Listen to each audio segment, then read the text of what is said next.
feest. Bij 3 jaar is de trainer Hamberger uiteindelijk slagen om bij Cambuur te promoveren. En dat in een seizoen dat hij iepelijk spul maakte met zijn bestuur. Nijwieken wordt duidelijk als Berger bij Cambuur bloot. Ik verwacht dat het algemeen management en het commercieel management deze week ingevuld wordt. Door de heer Berger? Ik neem aan dat Han bij ons blijft, ja. En dus als algemeen directeur gaat fungeren. Griet na oudering van de wedstrijd in Zwolle streamt het Cambuurstadion vol met duizenden supporters. Want de Cambuurselectie moet vanzelfs huldiger worden. Het is genieten geblazen, het is heerlijk. Eindelijk ook, hè? Ja, we hadden het graag ook afgelopen zaterdag afgemaakt, maar zo is het ook fantastisch. Je hoort van de jongens, Keizer, Almels gaan, de verhalen van 4, 5 jaar terug. Ja, er staat veel publiek en dat geloof ik dan wel, maar pas als je die aankomt, dan weet je pas wat het is. Ja, dat is fantastisch. Alle spelers krijgen van Burgemeester en Cambuursupporter Hajo Apotheker de erepenning van de stad Ljouwert.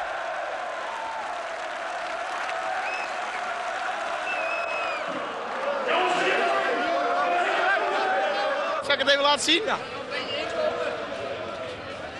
Eens kijken of je er nog in zit. Kan je hem open krijgen? Ja, dit is fantastisch. Dit is ongelooflijk. Niet te beschrijven. Moet hij boven je bed hangen? Nou, ik denk dat hij heel goed opbergen in ieder geval. Hier komt niemand aan. Het is onvoorstelbaar. Het is onvoorstelbaar. En daar doe je het ook voor, denk ik. Ik zie voor deze mensen en de spelers en de supporters, daar doe je het dus voor. Het Cambuurbestuur had al onkundige de selectie met 4 of 5 spelers te versterken. En daar moet ze vlug mee wijzen, want over een maanden beginnen de trainingen alweer van het nieuwe seizoen. En net feest. Vanmiddag werd het historisch congres over Friesland 500 in de Ljouwter Harmonie trosset. De schouwburg wordt voor de wissigheid eerst controleerd door de politie. De historici kennen al de humor van de bommelding van Juste Joen in de Grutte Tjerken wel inzien. In Friesland is het vaak zo geweest dat men tegenover elkaar heeft gestaan. Dit was ook in de 15e eeuw de reden dat uiteindelijk de vrijheid verloren is gegaan.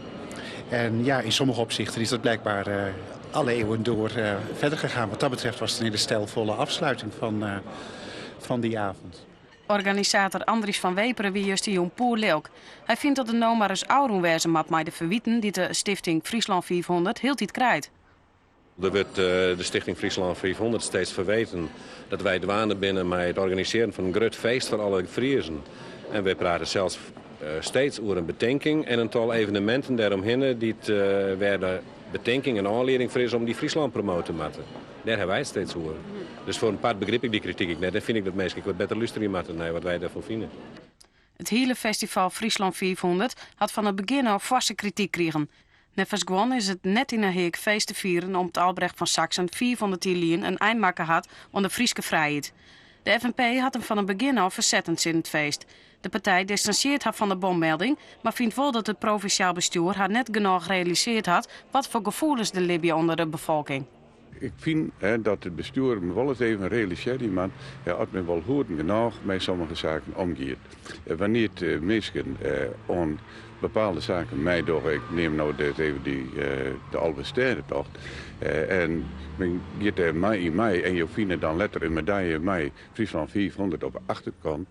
Ja, dat wekt op bepaalde tijd toch wrevel op. Morgen is er een stille tocht in Jorwert, een zinactie in Friesland 500. Organisator van de tocht, Teke Postuma, is tjinstander van het feest, maar vindt de bommelding viesten te vier in. Dit is een hele kwalijke zaak. Ja. Het is, ik denk dat die jongen, als het een persoon alleenig is, dat hij net trouwens heeft wat er onrucht.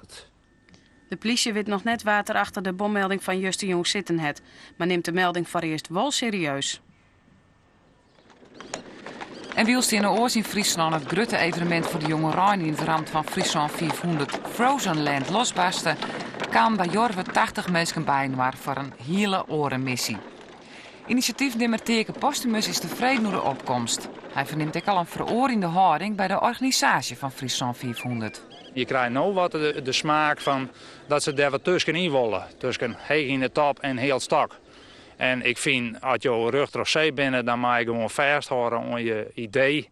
En dat liet ze nou varen. En dat is toch ik wel een duidelijk kenmerk. Dat ze dus, ik voel dat ze dus hiermee de planken mislaan hebben.